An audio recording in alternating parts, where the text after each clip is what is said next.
Wore this badge through highs and lows, never had to hide. Memories in Stamford Breeze echo through my chest. Not every win is sweet, but I gave my all, no less. We sang through the rain, we danced through the pain. The pitch still remembers my name. Still blue through the silence and the roar. Still blue even when we don't score. I carry the soul of the shedding crew. You can't shake me, I'm still blue. Still here, still true. Woke up to the chants, paint cracked on my wall, but the pride in my heart never faded at all. Jersey frayed at the seams, but it still feels right. Been through darkest nights, still shining bright. We bled in the game, we rose with no shame. The bridge still whispers my name. Still blue, every tear and every cheer. Still blue, with my voice loud and clear. I carry the pride of the shedding crew. Win or lose, I'm still blue.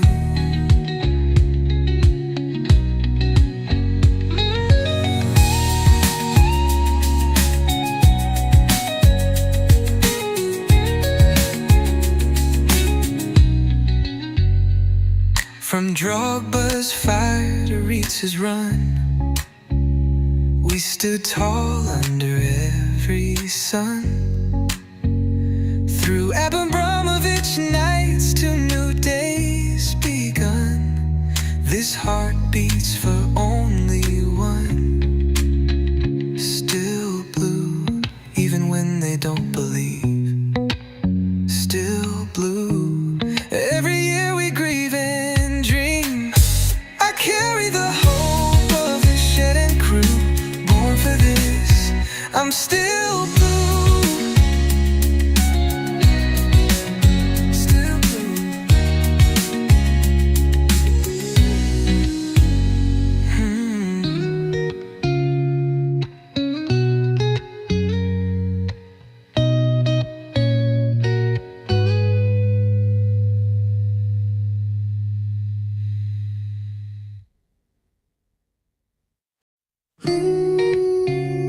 blue.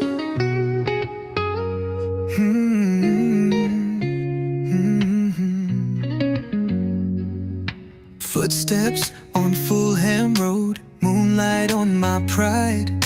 Wore this badge through highs and lows, never had to hide. Memories in Stamford Breeze echo through my chest. Not every win is sweet, but I gave my all, no less. We sang through the rain, we danced through the pain. The pitch still remembers my name. Still blue through the silence and the roar. Still blue even when we don't score. I carry the soul of the shedding crew. You can't shake me, I'm still blue.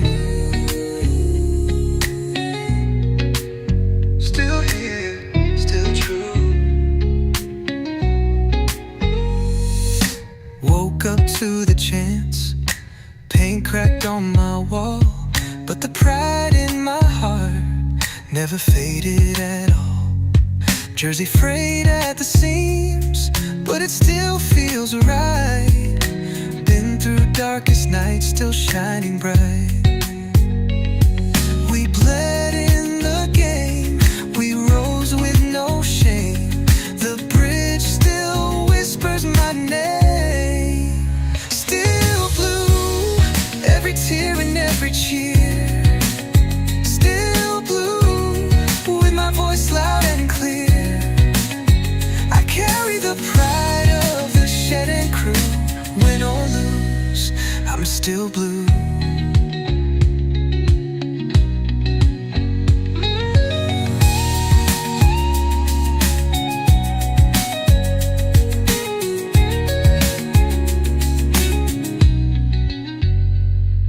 From Drogba's fire to Ritz's run, we stood tall under every sun.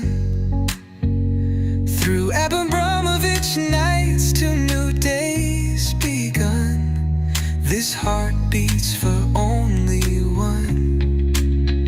Still blue, even when they don't believe. Still blue, every year we grieve and dream. I carry the hope of the shed and crew, born for this, I'm still blue.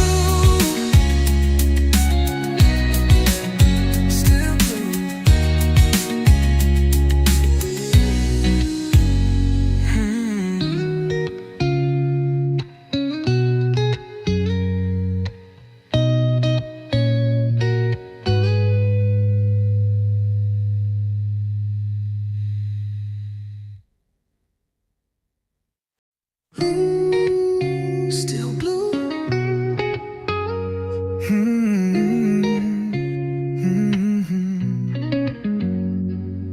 Footsteps on Fulham Road, moonlight on my pride. Wore this badge through highs and lows, never had to hide. Memories in Stamford Breeze echo through my chest.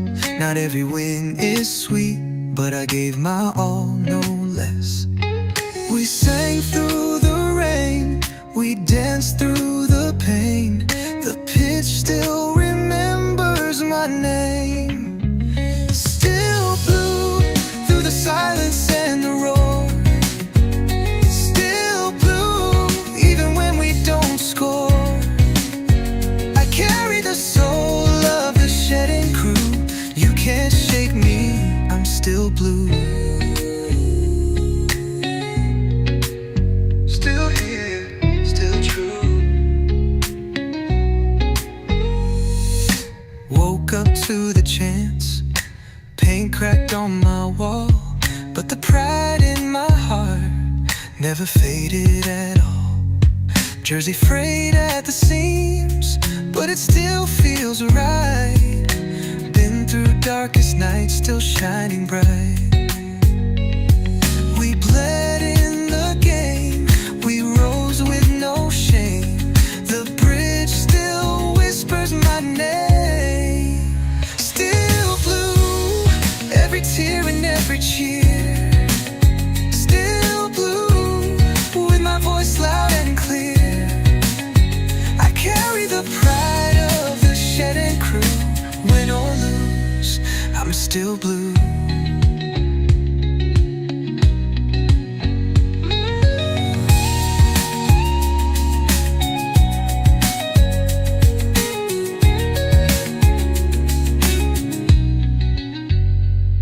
From Drogba's fire to Ritz's run, we stood tall under every sun. Through Abramovich nights to new days begun, this heart beats for only one. Still blue, even when they don't believe. Still blue, every year we grieve and dream. I carry the hope of the shed and crew, born for this, I'm still blue.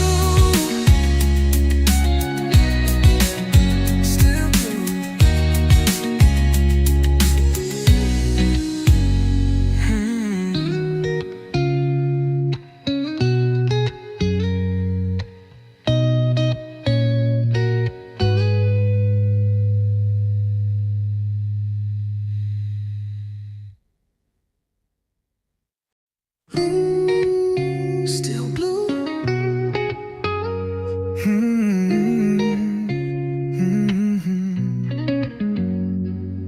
Footsteps on Fulham Road, moonlight on my pride. Wore this badge through highs and lows, never had to hide. Memories in Stamford Breeze echo through my chest. Not every win is sweet, but I gave my all, no less. We sang through the rain, we danced through the pain. The pitch still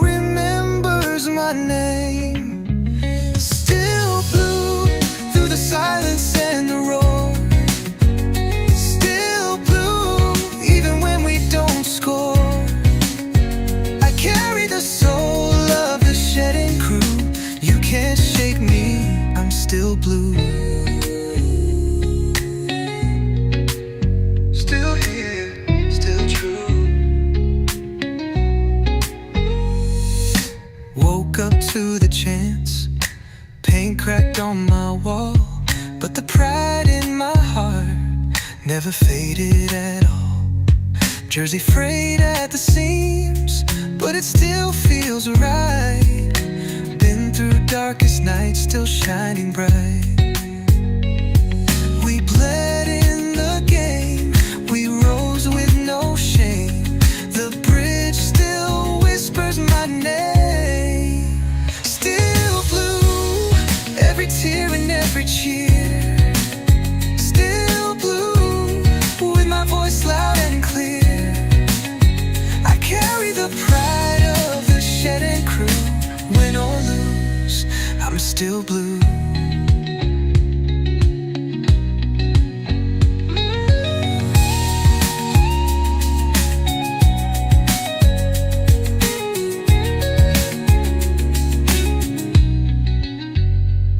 From Drogba's fire to Reetz's run, we stood tall under.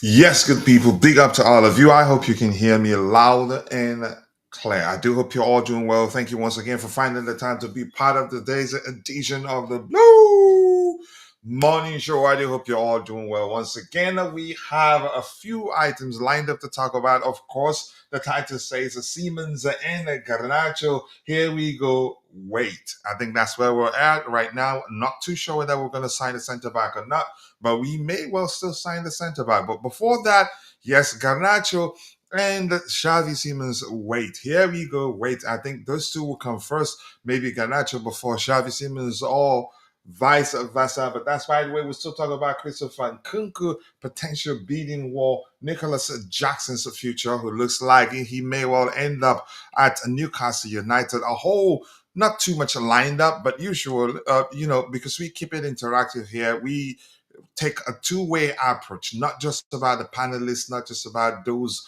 in the live chat session. It goes both ways. We keep it interactive. Everybody's opinion matters. And because we keep it interactive, chances are we talk a lot about the little we have lined up. So once again, welcome to Chelsea Perspective. But before we continue, something I've decided I'm going to be reminding everybody every day is this. The agreement is to make life unbearable for the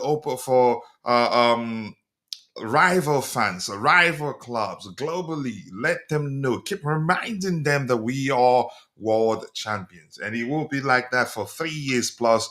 Please don't take it. Should I say take it for granted? Don't take it easy on them also. Keep reminding them, make life unbearable to them. And without wasting much of your time, we will start addressing the items we have lined up. And thank you once again for joining me to be part of the conversation.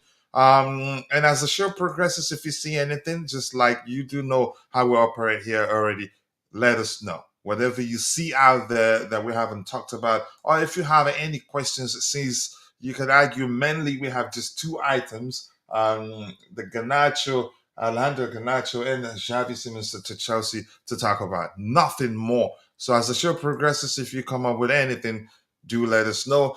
First person here, Alphonsus Monday. Hi, everyone. It was your first time here yesterday, so thank you for coming back. I appreciate you. Namaya Fowale, a.k.a. Cole Palmer, thank you for finding the time to join the conversation. We need to hijack and copy. I'm not sure whether we're interested in signing him, but I do know, I still strongly believe that would still sign a centre back because of reasons I've explained. Remember, even before Kowa got injured, Fabrizio did say, I think 3 months ago or so, that the plan is to sign one centre back, one winger, and an attacker. Whether maybe the arrival of Yoel Hato, they've looked at it and they feel like, you know what, since he can play as a centre back, maybe we're good, but I'm not sure.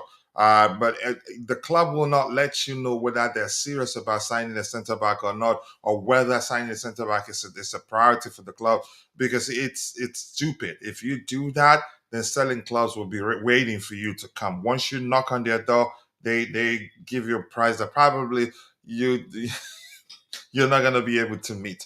But that's, by the way, Alfonso Monday. Yeah, good day to you too. I do hope you're doing well. Hincapi is the perfect central centre back we need. We'll see. I'm quite sure if we really do need one, which I believe we do, and which I believe what we're hearing from the club that yeah, we're looking for a solution in house. Is just to dial down the perception that we're desperate for a centre back, which makes sense in so many ways. Yes, people, let's get the likes, more likes than Arsenal Trophy Cabinet. Smash that like button and also do subscribe to the channel if you haven't. We have 7 likes and we have 36 people following the show. If half of you like the video, would have at least 15 likes. So let's get the likes up indefinite. Who is my priority? I'm gonna say this. My priority is Xavi Simons. Why? He brings the much needed balance we need in the squad. Uh, right now, we have individuals who are traditionally wingers, but are capable of fulfilling the role of wingers. But in Xavi Simons, we have a traditional 10 who's capable of playing on the flanks, on either flank, which simply can, and as good as he is, usually when I don't know, I've said this 1,000 times, but you know why? Facts repeat themselves. Facts don't change. Your stories change only, stuff like that only change when it's not a fact. As good as he is, he does a lot defensively. He contributes defensively, tracks back effectively, wins the ball a lot in the final third. So he is that good. But in most cases, when you have players that are as good as Xavi Simons, they don't do a lot defensively. Usually, clubs sacrifice a lot. You can say change things around to conduce or maybe mask their deficiency, or maybe have a player that's always babysitting that particular player. But in his case, he's that good. He does a lot defensively, and when he wins the ball back in our own half, he's capable of orchestrating a defensive splitting pass. If anybody makes a run, he sees that person. So yeah, Xavi Simons should be the priority for me. And maybe I am inclined to believe Dante's um you could say his perception of the situation may be that yeah, the deal is probably already done. And here's something that makes me believe strongly that, yeah, we will eventually get the deal across the line. If we hadn't promised Xavi Simons or Xavi, I don't know which is the correct pronunciation, that, yeah, we're definitely interested in him and that we'll get the deal across the line, that he should be patient with us. I don't think he'd be rejecting clubs left, right, and center because that's a huge risk. Yeah, because he'd end up probably maybe remaining at Leipzig, and after all the shenanigans, pushing to leave, telling them he wants to leave, and ends up ends up not leaving. Then yeah, that be that's not gonna be good. Okay. Big up to you to Enzo Fernandez. You guys just keep changing your names. Nemanja Fowele went from Nemanja Fowele to Cole Palmer. Now I don't know who's this, but indefinite. Nice to see you. I appreciate you finding the time to join the show and keep dropping the likes on the shin, people. 7 likes while 44 people is currently watching the show. We can do a lot better than that. We should have at least 20 likes.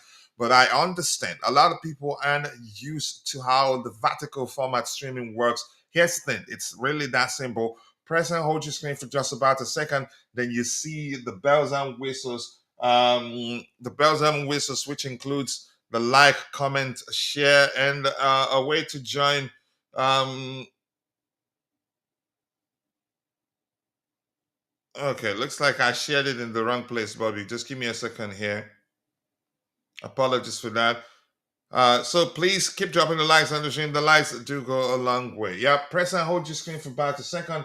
Then you see the options to like, comment, and share. Swipe up to go full screen. It's actually beautiful to watch our streams in a landscape format. If you go full screen, you'd never want to watch videos on YouTube in a different format. But more importantly, yeah, we're still begging for likes for another big account. Yeah, we're getting closer and closer to 28,000 subscribers. We're currently at 27,844. Help us get there. More likes. The likes are important because the more likes we garner, the more the YouTube algorithm will be triggered and be forced to push the stream to more people who will be interested in joining the conversation. Good morning to you too, Alfonso Monday. Okay, Bobby, just done. Indefinite says, I like that. Besides Xavi Simons and Garnacho, we have operated under the radar. Yeah, So it makes sense if you take a step back and look at everything we've heard. It makes sense that yeah, we're probably looking to sign another center back, but it just wouldn't make sense to be screaming center back is our priority, center back is our priority. Then if I'm the selling club, I'd know, yeah, okay, come to me. When you come, then I'll give you a prize there, knowing that you're desperate for one. So Enzo Maresca spoke publicly about centre back being our top priority, and then probably, yeah, spoke with his sporting director, and they let him know, I know we're looking for one, but please, can you just shut it? You don't want us to spend everything we've made from player sales on signing a single centre back. So now he just, you can say, polished his statement a bit, saying, yeah, we do need a centre back, but we're looking for a solution in house. That doesn't necessarily mean we're looking for a solution in house. He probably knows whether we're signing one or not. But what I don't like is how was again people started, you could say, uh, making turn it into something that it is not. That yeah, that he's having an issue with the sporting directors. He wants a centre back. They don't want one. That's not the case. I think they're trying to actually keep him happy because in his first season, he made sure we finished in the top four. Won the conference league, which a lot of people didn't give him an opportunity, didn't give him a chance to, didn't believe he'd be able to win because we had to face a seasoned tactician in what's his name? Former Manchester City manager. They didn't believe he was going to be able to pull off that. A lot of people didn't believe he was going to win the Club World Cup. Yeah, they thought, yeah, now we've been beating the smaller teams now against PSG. That's it, we're done. Then they were going to mop the stadium carpet with us and all that. So I think they will sign whatever player he wants, and the signs are there. And I don't think they sign a player if it doesn't say okay the signing of that particular player. It's really that simple. But yeah, we live in a world where some fans just want something to, you can say, something to talk about, and it has to be negative, otherwise it won't work for them. Hincapi isn't ideal for a central centre back role. That's according to Enzo Fernandez. He's a wide defender in the back three. I think I've heard Dante talk about that too. I don't know him too well. Maybe I should start paying attention to him. But I paid attention to his numbers. His numbers don't look bad. But I'm leaning more towards the guy that plays in the French league. Dante did mention the other day. I did some research. Yeah, he's actually adds a lot more to what Levi Kowa brings to our defensive line. I'm still waiting for the link. Okay, I've sent it. Sorry. And that's indefinite saying hello to you. Yes, people, big up to all of you once again. Why are we stuck on 9 likes? Let's try and get it to at least 50 likes today. I get it. It's a vertical format and usually not easy to find the like option. I think double tapping your screen helps. Also, I need to do a research on that and see how it works so that I can educate people properly. We have our senior panelists in the house, and Bobby. Bobby, thank you so much for finding the time to join the panel. We haven't addressed anything. We just because yeah, we don't have so much to talk about. We're practically waiting to hear.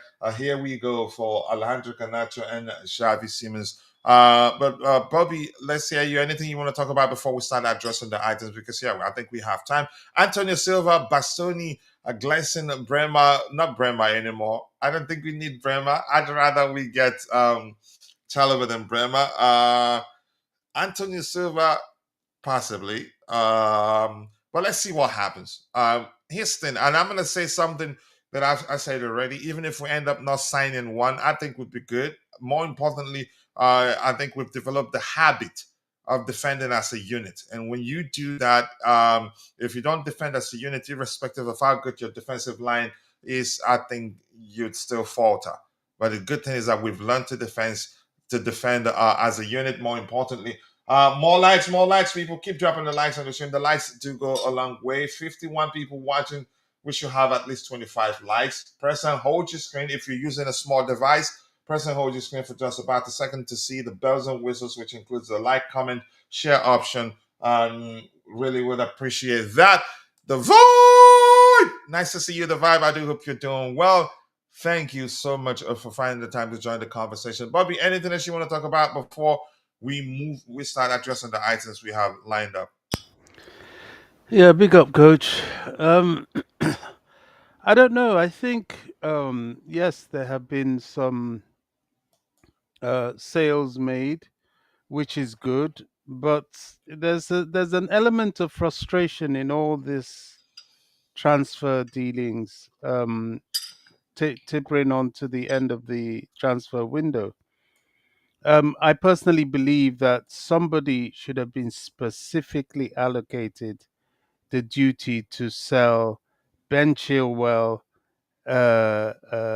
Raheem Sterling, and Axel Disasi. They're now, it's like the sweet things have been eaten.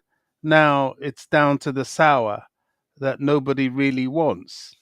In England, we have these sort of big crisp bags. I don't know, you call it fries in America, Hmm. where you have different flavors. But the one flavor, salt and vinegar, that's always in that crisp bag. That's why I never buy them. Is the one that's always left behind in the cupboard because nobody likes it. Um, I don't know. I think those sales should have been somewhat prioritized in the beginning of the season. We've had a lengthy transfer window. There's enough time to have done something in that area. Maybe it's And you just deep down believe they've not been doing anything. You have to also well, see things from the perspective if you of the let if you players. if you let me finish, All right, go ahead. I'm just saying that Hmm. maybe they have been trying, but it's an indictment to think that in 3 months of trying, to this point, nothing has happened, which shows how little flavor there is for these players, and two, the fact that they are milking the cash cow that Chelsea signed over to them. Certainly, in terms of Ben Chilwell and Sterling. Sterling, even more so Chilwell because he doesn't play anyway. He's been milking Chelsea before they wanted to get rid of him because he wasn't giving us a full season. And masked over it with the Champions League performance. But simply to me, that's not enough, which is a fear I have for someone like Wesley Fofana. I think Fofana has to give this club a full season this season, I or hope so. I'm praying for that because he's an excellent player when he's fit. But this nonsense of always being injured and never getting past October is it's not acceptable. So we'll see what happens. I think the delay in the Xavi Simmons and the Garnacho deal, it's absolutely boring now. Nobody really, people are even almost past caring. And the whole centre back situation, I don't even want to think about it anymore because it's just, I think we're good without a new person. If you add someone, it'll be great, but who will fit into that position? Um, it's just getting a little bit frustrating, maybe even messy in this last week. Yeah, this thing you mentioned, I think you did say it correctly. I've forgotten the term you used. You referenced a food. You said we call it fries. Here's the thing. I think that's correct. Some of them, nobody wants them. You call it chips. Yeah. Um, No, okay, chips. Yeah. Nobody yeah, I wants the mean, players in question. one, nobody wants They've them. all now they have all not been in the greatest of forms. That doesn't help. Those that are you could say that still has potential are younger. You see how quickly clubs snap them up Ooh, like this. They're all gone. Hopefully, we find a solution because it's going to be a problem. The case of Garnacho and Xavi Simons, understandable. Xavi Simons, we want to make sure that there's space to register him to get to play in competitions where we need him. Garnacho's case, we want to get him on our own terms, which makes sense. He wants to leave. He's told Manchester United he doesn't want to go anywhere except Chelsea Football Club. So why be in a rush to pay them? that But I know you absolutely understand does those make things. I'm sense. just Um, probably just repeating what you've said already. Go ahead. yeah, I mean that absolutely makes sense. My um, frustration, for want of a better word, is the whole Chilwell uh, Sterling thing, which I think has instigated Chelsea's wage policy. We now don't start paying these big wages until later on in their contract, where the contract is about to be run down, unless in exceptional cases like the Mark Cucurella case, which I think they have actually. I don't know Um, how they pulled that up, but I'm happy. no, it's quite simple. If you remember, I Cucurella. was concerned, right? Yeah, you were, and I wasn't. I Yeah, you knew weren't. he Yeah, he he likes Chelsea. Sometimes football is more than just money, and players aren't that easily swayed by the Real Madrids of this world and the Barcelonas of this world. Yes, it's nice to go and play for them, but we at Chelsea, we underestimate how valuable or how prestigious it is to put on that blue shirt. We also underestimate how powerful the Premier League is. You leave a league to go to another league full of superstars only to play for the Champions League, which is effectively what Real Madrid does. Anything going on in Spain is a walkover for them and Barca. Yeah, maybe the odd season they have a little wobble, but their entire predication is to play for the Champions League. That isn't enough for players that see the Premier League as an opportunity to prove yourself in the most rigorous league in the world. And it shows, when the season starts to come to the end, where you find Premier League teams very strong is in their conditioning. The league is so rigorous. You have to be so fit to get through it that by the end of the season you are super super super conditioned. And a lot of these continental teams can't cope with that because they don't have the same sort of challenge.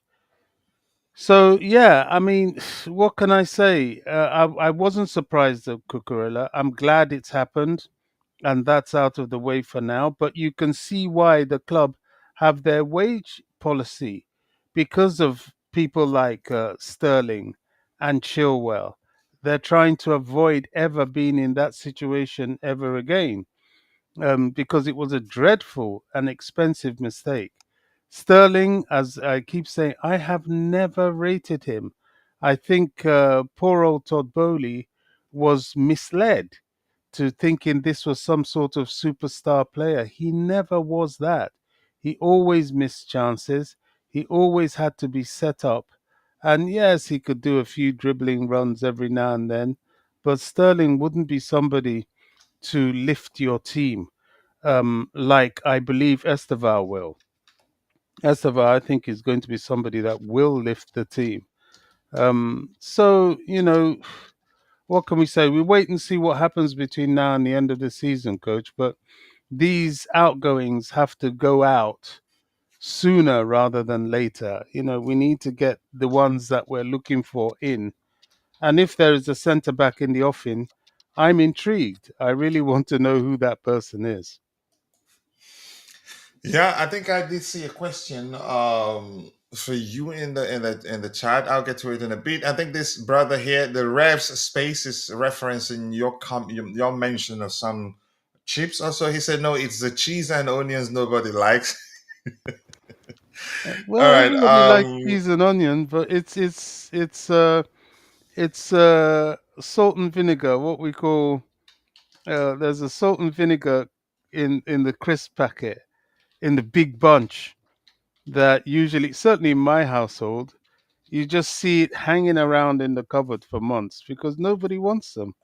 In fact, I banned anybody from getting that big bunch of crisp because of that reason. You're given a pack of 12, sometimes 24, and a quarter of those are the ones that nobody wants. So Mm. what's the point in buying them? Just buy specifics. I know we digress now, but Yeah, but sometimes we do that. We're humans anyway. I had to say Fafana is also making his situation. I mean, that's the correct thing to say, but you can give him a bit of a leeway, given the fact that yeah, nothing that has happened is of his own, again is his own doing. But I think this is the season where if he doesn't play enough games, I think the club will yeah take the L and sell him, move him on. I'd like to comment on that again. Yeah. Fofana, yes, he's been given the leeway. He's back now. He had a run out against West Ham, and we're extremely happy to see him. Nothing is of his own doing. Yes, injuries Mhm. can happen, and they do happen to players. But the point of the matter is that in a Premier League super team like Chelsea, where you're earning fantastic wages and you are there because you are at the very top of your game, you are one of the highest level athletes in Mhm. the in the industry. You have to be on the pitch. You have to be on the pitch. That's what you're If getting paid for. You're not a part-time worker. exactly, You if in not, football, you don't work from home. yeah, exactly. If you're not capable of doing that, then go and play in some league like in please, I don't want to offend anyone. Maybe go play in Turkey or go play in Spain or go play somewhere else where it's easier. I don't know how else to put this. And even then, you have to be fit for them. Football is not an industry at this level that can accommodate top level players who can only give you what if you're lucky, 8 games in a 38 game season. It's insane. Yeah. He and the likes of him have to really now start to crank it up. I mean, look at Lavia. 2 years he's been at Chelsea. We've not seen him. I don't want to even refer to his appearances. He's never played 90 minutes for Chelsea He's a Football Club. part-time player. Yeah, that's But just bad. Aston, I think his case is still. They're all still very young. I think I learned that it was Southampton that ran him into the gutter. Whoever did it, or whatever the reason is, in 2 years of absence from football, if your body was strong and able to deal with it or wasn't damaged, you would be back by now. Yeah, I You think know, he'll be. I think Lavia will be all right. You see the well, way let's we hope so. found I'm praying can for both of them. Maresca figured out a way to manage Reece James's fitness. I think we will. I'm I praying think we for, will find and a Reece James way to as well. help him over especially Lavia, to help him overcome the injuries that have plagued his career. I think they will. He's still very, very young, and that gives me hope because that's a good player in there. But go ahead with what you were saying Yeah, I so that mean, I will give the microphone back to those in the chat. these players are the best of the best. We've got to have them on the pitch. We've got to. It's not even good for them and their careers. Not to mention the wasting wages. So let's see what happens. I am indeed really praying for them. If Chelsea have a season of a fit Lavia, a fit Fafana, and a fit Reece James, oh my goodness, we're going to challenge for sure. We're going to challenge. But if they keep going away injured and so on, then we may as well look for somebody else. It really sticks in my throat to say this, but yeah, I mean, look at Carney. What has destroyed Carney's career at Chelsea, apart from the fact that Maresca probably didn't fancy him anyway, but he probably didn't fancy him because the kid wasn't playing, and the kid wasn't playing because of injuries. And the kid also wasn't going to be patient to get his time because Well, Maresca wanted him to stay. If you remember, he's coming. He likes him, but he wants to be playing. He did say it publicly, and Chukwemeka did not refute that. yeah, I mean, fine, you want to be playing, but you've got to be fit to play. He went to Dortmund on loan and even dropped out of there for a little while with Because he got injured. injuries. Yeah, Yeah. so these things don't help. I hope he stays fit with Dortmund. I really do, and I hope he fulfills his potential because I have always liked that player. I've always felt he's a special boy, and it's just sad. Do you know who he reminds me of? Uh, um, do you ever remember a guy that played for Arsenal called Abu Diaby? Played You for remember that who? guy? Arsenal. Diaby. Oh, the lanky kid. Lanky at the Tall, time. lanky, very good on the Yeah, I ball. think That, Diaby. Just go with yeah, Diaby. I don't remember his first name. excellent name. I mean, excellent player. Really good. I hated it when he played against us, especially when he was fit. But I think it you was know, Diaby. Yeah, they it they was they under kicked him. under under Wenger. Yeah, they hacked him out of the game, and he never really recovered, which is such a well, it's a good thing for the rest of the league, but it's such a shame for him and his team. I don't know whatever happened to him. I think he went somewhere in the end and now faded Yeah, I into don't the remember what happened though. obscurity. Yeah, it's so. I don't want that for Carney at all. I hope he overcomes his injuries. I think it's a good thing he's in Germany. Yes, they can be physical, but they are not quite as um, physical in terms of the pace and the impact of defenders on good midfielders as they are in the English game. Yeah. All right, thank you so much, Bobby. Let's give them back the microphone, get hear their voices, and then get back to our addressing the items we have lined up. And we have the ref here says Garnacho is not a relevant player. Simmons definitely good. He should be considered for a returner because we do need a centre back. Here's the thing: we don't know how we're going to end the transfer window. Garnacho a plus. Just leave it at that. We cannot say he will not be relevant if he ends up again, if we're able to get the deal across the line, he'd be important. He'd compete well, with Gittins at least, provide competition. That's important too. But we can afford to have him and still sign any other player we want to sign because he's still under 21. We'll register him without issues. It's not the same with Simmons because he's over 21. That's why we're waiting to move on Nkunku before we sign him. So I wouldn't go to the extent of saying that is not going to be relevant. I disagree, but you're entitled to your opinion. Bobby, I think this is a question for you. It says, how do you feel about our size? We're small again and our targets are not giant. Wow, that is tailor made for Bobby. Yeah, I mean, look, But Bobby, just 1 second, I'm coming. He knows you very, very well. who's How that long did it take you to craft this question for Bobby? Indefinite. Jesus person? Christ. Indefinite. Okay, But go yeah, ahead, yeah. Bobby. And a big up and definite. Good, big up, bro. Listen, yes, we have a size problem. There's room in every team for your diminutive players, your Estavals, your Xavi Simmons, if he's what you say he is, coach.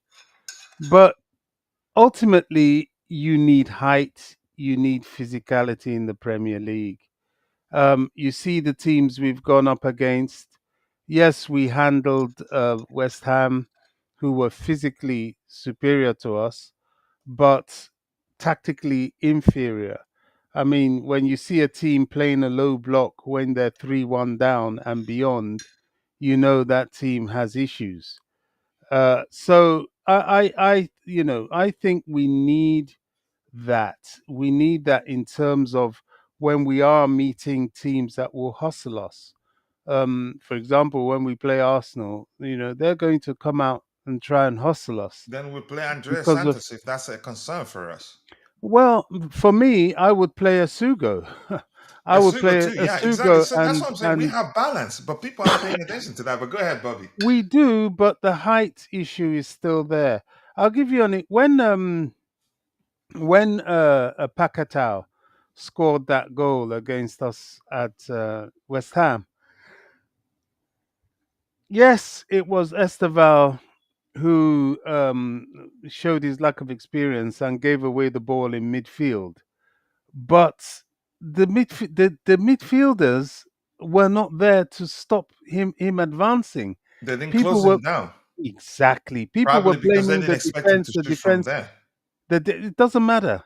Hmm. People were blaming the defense. The defense, no, the defense couldn't go too far at him and leave space behind them. It was the midfield, and in the end, it was only Caicedo who tried last minute to close him down. Enzo Fernandez was nowhere to be seen, and that showed me that look, if we're going to play, I know we fixed it a little bit later on in the game, but if we're going to play the Arsenals, the Liverpools, the Man Cities, even the Tottenhams of this world. If we're away, we need to use a solid double pivot to handle that and to obliterate that sort of error. Now, it happened once, it didn't happen again, although it could be questionable about their disallowed goal. But you see that industry in defensive positions, especially in like midfield, we need to make sure it's there. And what really gets me is physicality. The Premier League is built for strong players. You look at the Everton Brighton game, it was all physical. You watch Newcastle and Liverpool tonight, it's going to be the physical side. You win that physical fight, which gives you the right to play. But on our defense, when we get our tactics right and our players start using their passing and moving game correctly, we tend to compensate for that lack of physicality because of the talent that we have. So, yeah, I'm not happy that both the players we're aspiring to add to the team are short men. I don't see the sense in that. You're buying two short guys, and you're going to many a time in the Premier League be crossing balls into the box for people to head, even your wingers to head.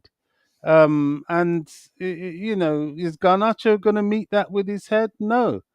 Jamie Gittens, he might do eventually, but at the moment, he's still that frail kid. Um, uh, uh, Pedro Neto, who for me, unlike for many, was my man of the match against West Ham. He tries. He showed a lot of good physicality. He showed a lot of strength. He was going in 50-50 and winning against much bigger, much taller guys. But why get the mismatch? Why put the guy in that situation on his own all the time? So that's just it. But it is what it is. We just have to work around it. But it will be it's a weakness. It really is. Even in set pieces in our box, where the attackers have to come back and defend, which people like Jao Pedro does very well. But the wingers, if you're not tall enough, you go start playing people like Brentford and the like. They're just gonna be Burnley. They're just gonna be lobbing the ball up in the air. So I don't know. It's part of the balance. This word balance that you like so much, Coach. It's Yeah, part of the balance. we do have good balance. Yeah, in my We opinion, well, as you're far as I mean you're entitled to see it the way you see it. But if you ask me, I say we have actually perfect balance, and well, signing Xavi Simons brings even more balance. The not good quite, thing is that Coach, even the because of small players we the have height, can be physical. the height differential, Coach. And The, it I, we I don't you know, I, they all don't have to be Andre the Giant. No, It's no. balance. You see, I remember against, was it Crystal Palace? I don't know who it was. Maybe it was even Esteval. He came off excellent play and crossed the ball to the far post for towards the head of Pedro Neto. Neto took off, but the ball, he got his head to it, but because he's not tall enough, he couldn't head it down, so he headed it and it went over the bar. Marginal things like that in football can be the difference between 3 points, one or none. So that's all I'm saying, and that's the balance. The balance of your team, your technicality, and your physicality. I hate to say this, but Arsenal seem to have that balance. I believe we are actually better than them technically this season. I really do. But when it comes to being a balanced team, they are balanced physically, technically, everything. Their defense, everything. They've got it about right. In fact, they're a little bit over on the physical side of things. But let's see, Tottenham. Thomas Frank, to be fair to him, he's balancing that team in terms of their physicality, at least. But we are still quite deficient there, and I Oh, just Bobby, hope how it doesn't. Arsenal, how do they differ from us in terms of the balance you're speaking of? On the flanks, they have small like players like we do on the flanks too. In the defensive area, they Not have a quite. bit more. Just hold on a bit. Let me just give you in the defensive area, they do have taller players in the central area, like the Skibbies. But right back, left back, they still have small players too. If they're taller than our players, they're not damaged. So I'm just saying, look, you're entitled to see it the way you say it. I'm entitled to see it the way I see it. That's why you have a show. But I disagree that we're not balanced. I think we have a good balance now. But No, in terms of physicality. indefinite things we don't have good balance. We're a bit imbalanced. I disagree, which I'm entitled to, and you're entitled to feel like we need to sign 10 more Andre the Giants. That's you. Yeah, But go ahead. look at what indefinite has listed quite correctly. Enzo Fernandez, he's midget. Caicedo, midget.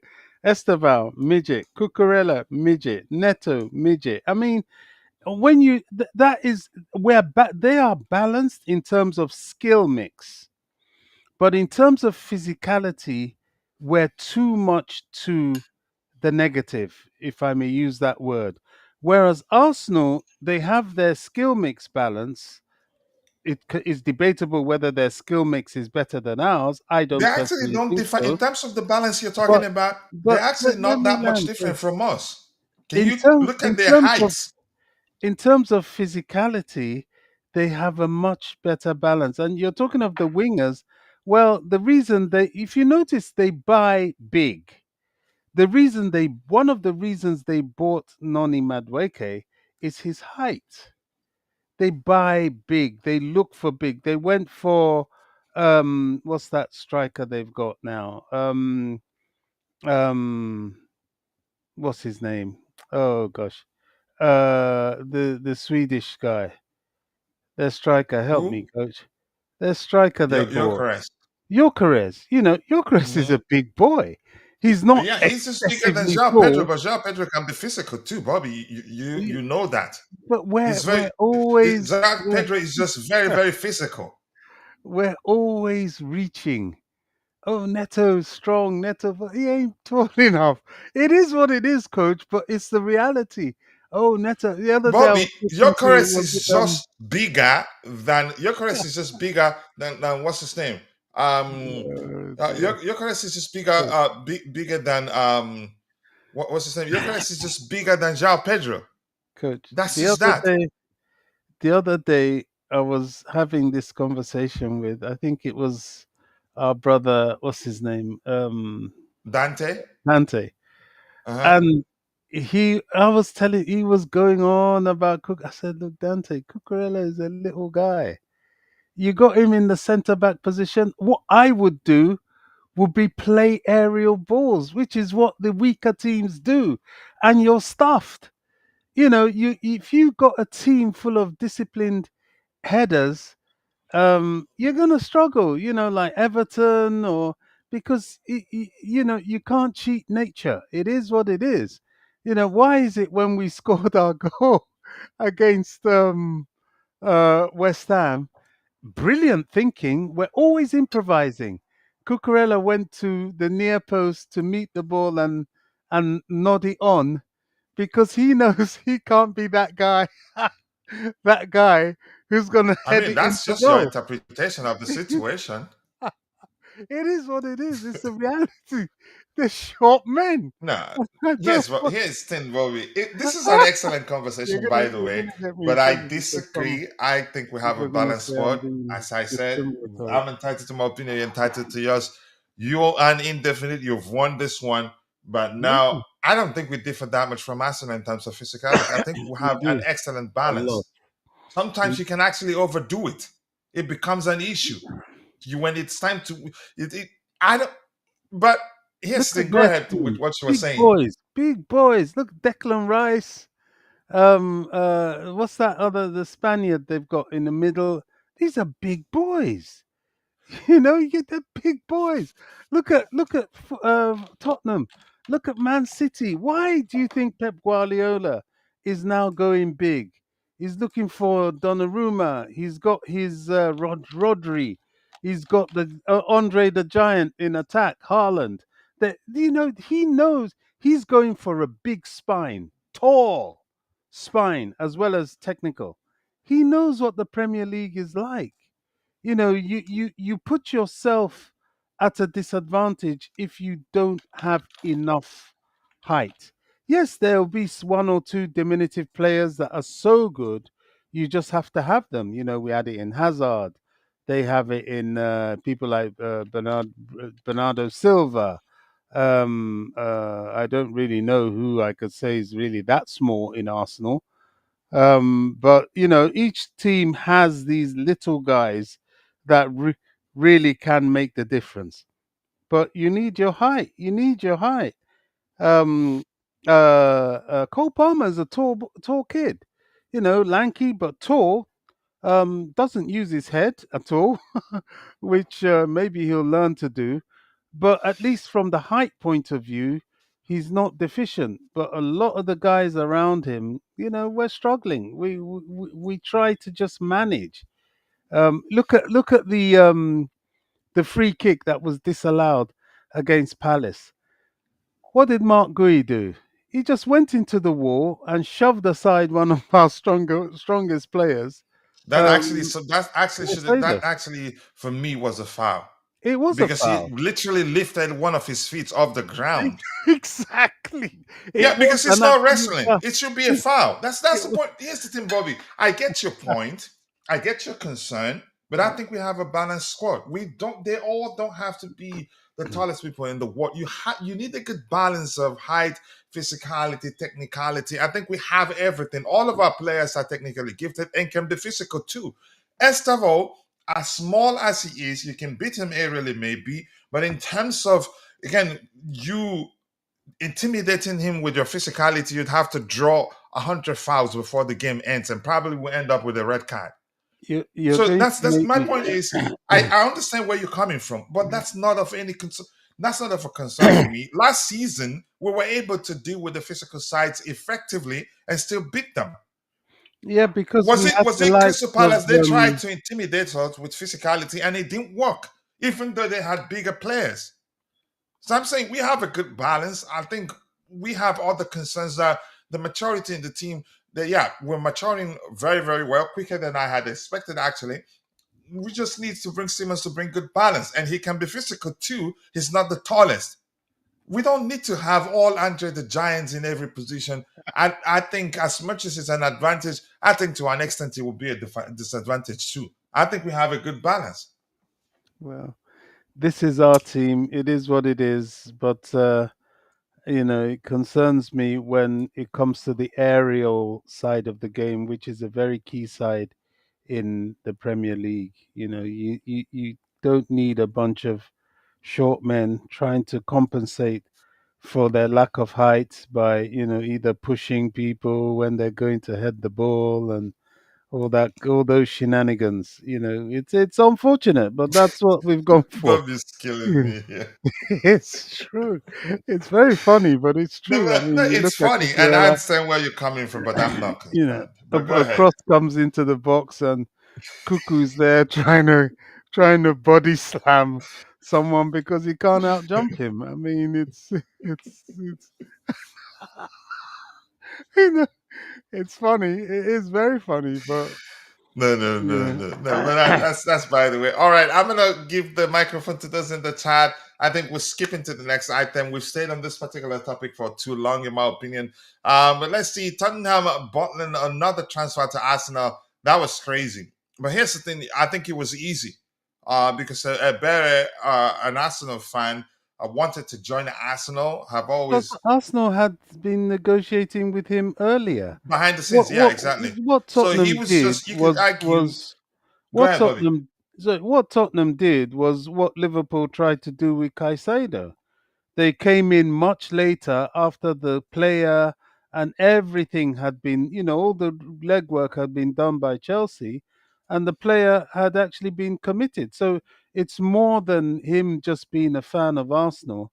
I think a lot of it was that he was already in touch with Arsenal. I think, only when Arsenal went quiet, then he thought, okay, maybe they're not interested and I might look at Spurs. But as soon as they said, no, we're only quiet because we're trying to get other deals done as well, we still want you, he jumped on it. So I think they were Hmm. trying to steal. They were trying to do a hijack and it didn't work. And the truth remains. I think I agree with you. I think they were negotiating with a better behind the scenes and had to push immediately. I think two of their players got injured, or what happened. I can't remember what happened. Kai Havertz injured. I don't remember what happened exactly. But here's the thing: Berry was open.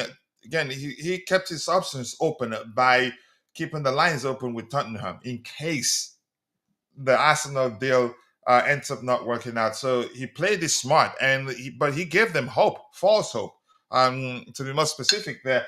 But yeah, thank you guys. I think we can do a lot better than 20 likes. We have 70 plus people watching. Now we still have 47. Please take a second, drop a like on the stream, and also do subscribe to the channel. The likes do go a long way. I reckon that we might have a cheeky last minute beat on Rodrigo. I don't think so. His salary an issue, and I don't think we need him. And here's the thing. I think we're doing the same thing we did when we were still trying to sign Gittins. People at the time wanted the club to go for Nico Williams. But in terms of what we need, Gittins the better option for us. He might not have had the best of starts to life as a Chelsea player, but just give him time. That kid, excellent signing for us. We just need to be patient. He's the top 1% in terms of dribbling. Yeah, dribble completion percentage. Um, Listen, Rodrigo, go compare his numbers to that of Garnacho I think 24-25 season. You will learn a lot. He's just the shiny of the two players, or the bigger, the much again. The difference I respect so much is that he's won quite a lot, brings winning mentality and all that. I think he ends up at City. City likes him. Man City likes him. Pep Guardiola likes him quite a lot. I think he probably ends up there. IB, nice to see you. I do hope you're doing well. Big up to you. And I want to take this opportunity after seeing IB here to thank all our paid members. You guys rock. We appreciate you. And thank you for understanding that even though, yeah, you get exclusive videos released to you first before making it available to all our other members, but you never complain. We appreciate you for being a paid member of the community. That does go a long way. We're not making any sort of profit yet from this community. Yeah, if we've given the word, you can say 10 times as much again, 10 times more than we've earned. Yeah. And I don't want to start talking about that because at this point, it's just passion that drives me. Okay. That drives the community overall. Big up to you, IB. Thank you so much for being a paid member. Siaka South Africa said, greetings, ladies and gentlemen, guys. All Chelsea FC, how are you? We're good. We're good. I personally see competing for the, okay, fourth place. Okay. No win, fourth spot in the table, not winning the EPL, winning one or two local cups in reality. Okay, let's see what happens. Because of language, Breaking Bad, even though your name is one of my favorite TV shows, I'm not going to read what you have to say there because of the languages used. So I'm going to move on. Okay. All right. Well, I'm going to scroll to the very bottom so that we can switch topics. But if I see anybody that I haven't said hello to, I'll stop by and say hello. Good morning to you too, Theophilus Markovina. Nice to see you. Please, I want to know if Chelsea, yeah, I think most likely, in my opinion, most likely than not. Ironically, three of our goals were scored from corner kick. That's new. That one was new, and I liked that. And you could argue a lot of Chelsea fans, because when we were still struggling to deal with set piece situations such as corner kicks and free kicks, we were asking, fans were asking the question. We did hire uh, a set piece coach, didn't we? But we were telling them at the time that it takes time. He's not just going to come in, snap his finger, and then the issues will be fixed. No, it takes time, and I think it was a gradual process.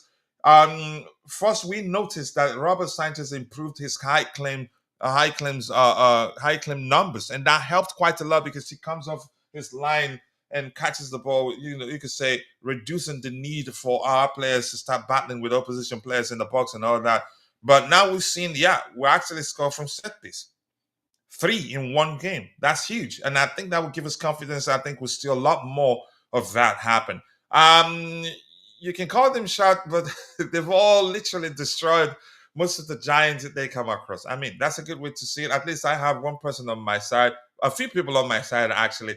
But that's, by the way, Indefinite says that the difference between Rodrigo and Garnacho is that he's a clutch player, even against us, which pains me to remember. Garnacho has that grit that you want to see in Chelsea players. And Jay says, if so many clubs are interested in Nkunku, then why is his price keep reducing from 50 to 45 to now below 40, as reported by multiple sources? We're desperate. At this point, we're desperate to move him on. And I think it's out there. Clubs know that before we'd be able to get the Siemens deal across the line, we'd have to move Nkunku on. And that creates a problem. And let me say this: just a prime example would be how the our pursuit of what's his name, Mike Mayer, fell through. Clubs knew at the time we were desperate to take him to the Club World Cup, and they were asking for a lot more than in my opinion wouldn't make sense to pay for a player that at the time had just about a year plus a few months left on his current contract. It wouldn't make sense. But they thought we were desperate enough to agree to pay how much they were asking, but we didn't. So I think they sense that we're desperate. We don't even need to say anything. It's out there that before we get the Siemens deal across the line, we'd have to move on in Nkunku. That makes it difficult. Just the same way we're trying to get Garnacho on our own terms, is just because he's made it public that he wants to leave, or he sits on the bench and not play. He doesn't even care if he doesn't play, as long as if they don't sell him to Chelsea, he's willing to sit it out and not play. No problem.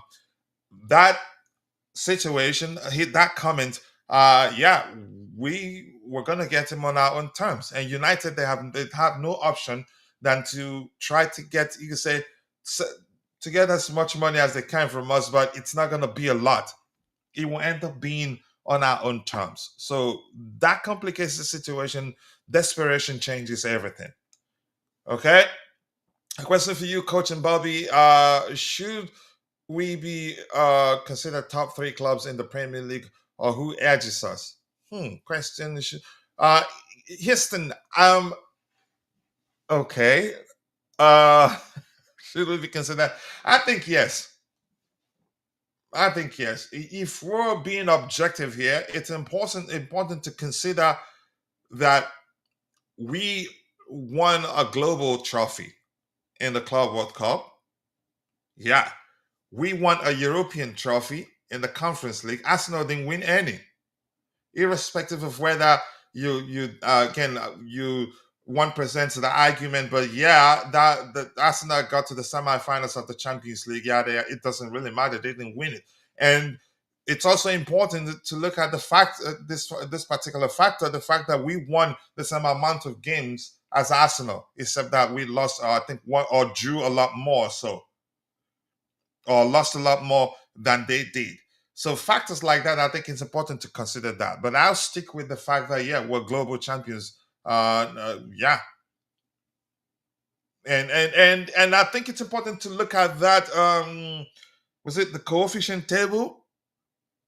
We're actually ahead of Arsenal in it, aren't we? Yeah. So top 3. There you go. Factors like that. you can say help you come to a sensible conclusion. Yeah, we're top three. We should be considered top three. If you look at the FIFA coefficient table, Arsenal below us, and one day I think the one we looked at here a few days ago. So something like that. Jay says, big up to you, GFC Gavin. I appreciate you finding the time to join the conversation. You know how to trigger the comment to get people to go check out the YouTube channel. Arsenal are adding a solid defender in Capi, which I think we need. His thing for Arsenal, I don't know. Mikel Arteta, he's obsessed with signing defensive midfielders and defenders. I think this season is the only time they did something that, if again, if he does as well as he did in Portugal, they'd be able to challenge for the league. He's been, you could say, I don't think he's good at building a squad, but he will build you one that be one of, again, have one of the best. You can say defensive records, finish the season one of the best defensive records in Europe, but still not do enough to win the league. I don't think he's good at building squads because, yeah, 6 years now, and all the money he spent, yeah, he's really not good at it. But maybe this transfer window they've done enough by signing Gyökeres. But the injuries to Odegaard and Bukayo Saka, yeah, plus Kai Havertz, creative burden now lies on Eberechi, and it's good enough. I mean, but if people, since people know that, yeah, probably he's the best creative player available to them right now. If they shut him off, they're done. But let's see what happens. They're obsessed with signing defensive and players. Should we? Yeah, we've answered that. Says the coach. Uh, Gavin, J, Bobby, all legends. Yeah, big up to you two, saying hello to everybody here. Seattle, South Africa. Bobby, our players are short but physical. Yeah. All right. I'm gonna scroll to the very bottom, but let's see what else you have here. A few teams want to purchase Nkunku, which is good. Which is good. No, you mean okay? You mean in a good way? I think maybe I didn't read your comment correctly. Yeah, we have a lot of clubs interested in signing him. So yeah, which means he'd eventually leave. It depends on the terms they want to how they want to sign him. Because yeah, we're looking for a permanent move. Nkunku wants a permanent move. I say the most important thing for me is that he's still hungry to play. He's not like Raheem Sterling, you could argue, are on the verge of a retirement, doesn't care what happens. He knows if we want to, again, what comes to us, with buy out his contract, and a lot of money for him. He's not looking to impress anybody. That's the only one. Again, I am seriously concerned about his own situation, but we knew that was going to be the case anyway when we started hearing stuff from his camp, when we haven't actually heard from our manager that yeah, he's surplus to requirement. Big up to you, to the Undertaker CFC. Nice to see you. It's been a minute. You show up every 6 months, but that's fine. Much love to you. At least you still remember that we exist. Up Chelsea. Chelsea after Hincapi, I don't know. Rumors suggest that yeah, we're interested in signing him, but I don't know what's gonna happen. But we'll see. Jay here says, all I'm saying is we might be putting too much game load on Tosin for that central position. Yeah, I think he needs someone Wow, that got me thinking. But let's see. Yeah, I think it makes sense. We need to be able to rotate because we have lots of games to play.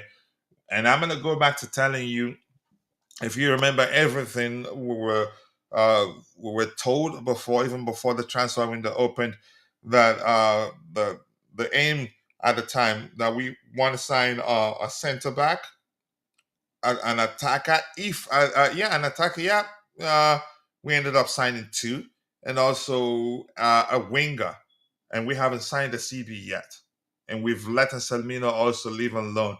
So signs are we will eventually sign one, but we just don't want to come across as desperate. That's how I see it. So the first item, this was, you could say, a free from style of conversation. That's because yeah, nothing new. This again, everything we have lined up to talk about actually are things we've already talked about, but we just want to get the fans' opinion mainly. But let's see the first item here from uh, Vince, my bro, quoting Fabrizio Romano. He reads Chelsea 100% expect the Alejandro Garnacho deal to happen. So Fabrizio Romano, fully think we will have a here we go this week of Alejandro Garnacho or on the deadline day on Monday. Dang it. It's that close.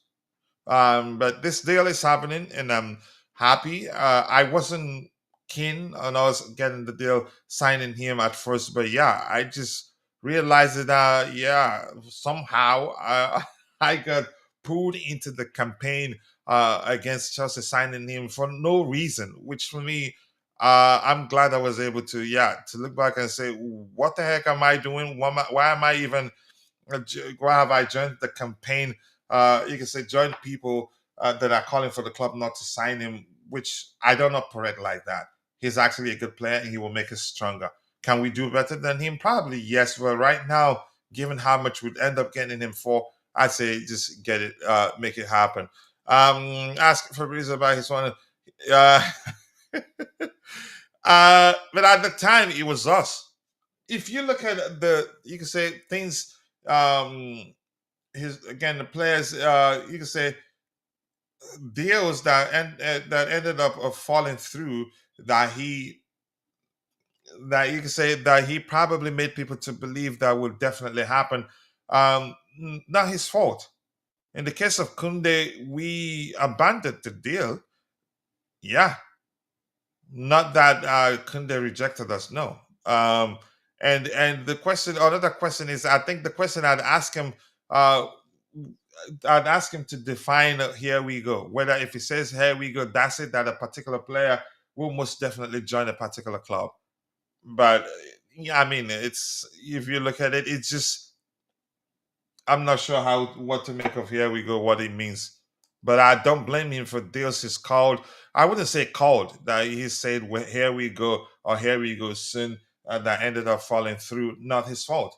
Let's hope that Starling won't become a Lukaku when it comes to selling him. I think his case is actually worse than Lukaku already.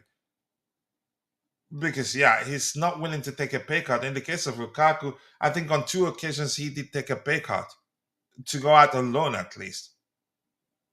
And he did take a pay cut to actually to get a permanent move. But Sterling doesn't look like he's not hungry to play. He's not playing to impress anybody. Thomas Tuchel he knows probably that's it for him.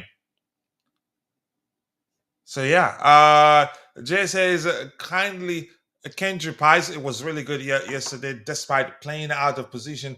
I think he will be having Santos' level of season for Strasbourg this year. I think he is. He's capable of doing that. He's an excellent creator. I'd go to the extent of saying probably the best creator they have there. All right, let's move on. Bobby, the Garnacho thing, you want to add anything to that? I think it's going to happen eventually. If it doesn't, then it be because, yeah, we decided to pull out. But I think it happens. And if we end up, again, abandoning the deal, I'm not going to complain. And, and that's to go to the extent of saying our pull-out game is top-notch. See how Ugarte is struggled at PSG, and now at Manchester United, he's still struggling. But Bobby, if you have anything to say about Garnacho, go ahead. Let's hear you. Yeah, I mean, it looks like it's going to happen. Certainly, if all the signaling from all directions is anything to go by, it looks like it's going to happen. There seems to be a deliberate, there was always a deliberate uh, Chelsea angle to this. I'm not quite sure why, but there you go. Yeah, what can I say? Yeah, it looks like it will happen. Trouble is, Man United are insisting on, is it 50 million, which I think Chelsea would be stupid to pay.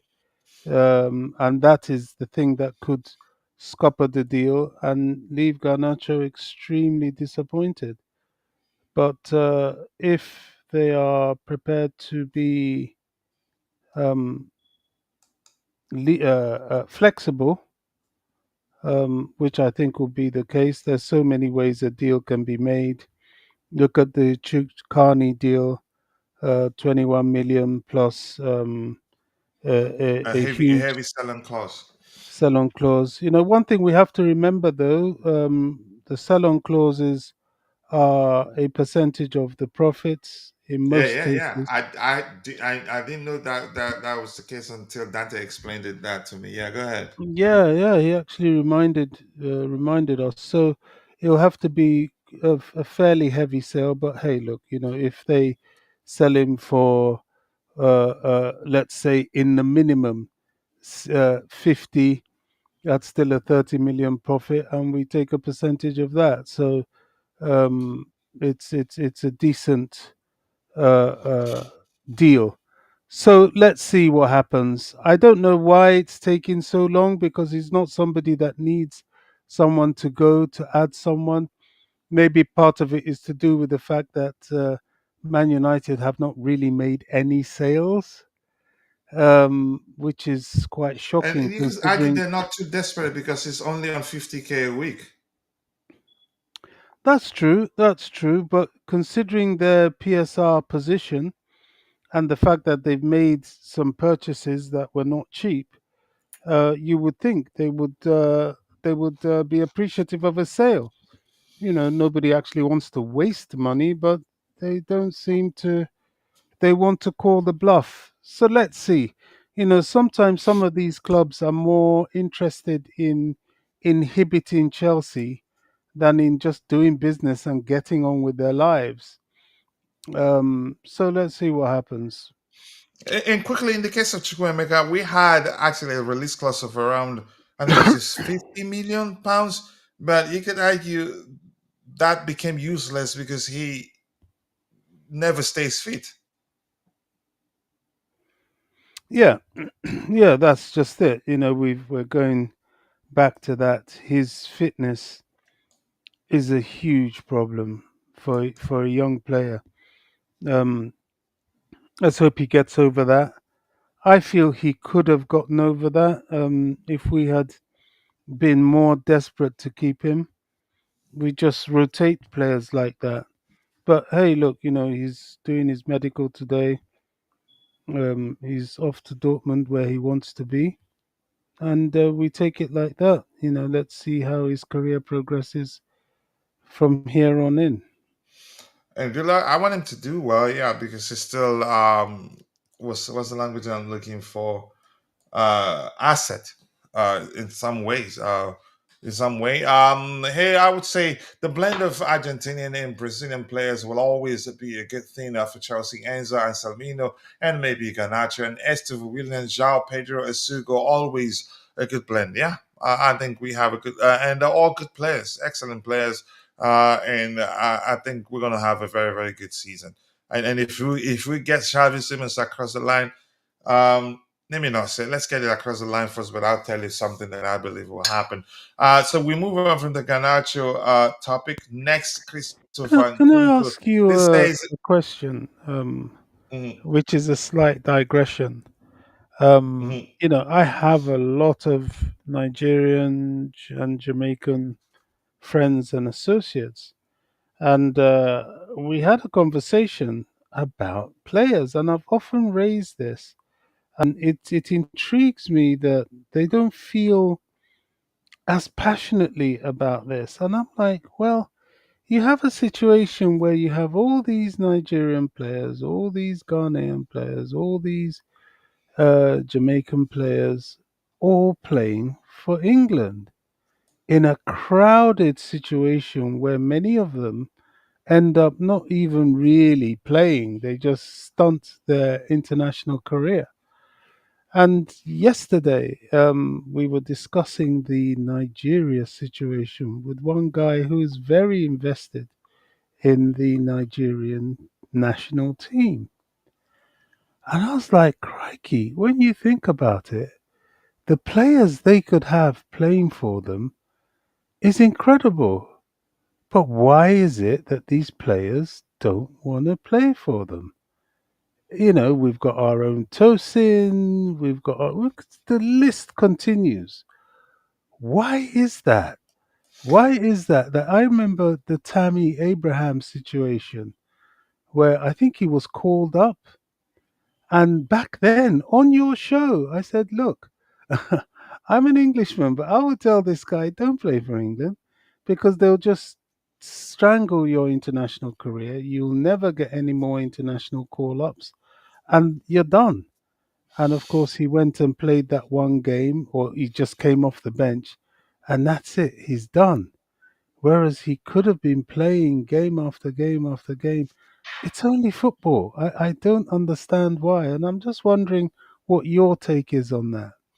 Yeah, I think you've asked me this particular question before. That was 3 years ago. Um, I'm going to start by saying you identify with the society uh, where you grow up, or where you're, again, yeah, where the society you grow up in. That's one.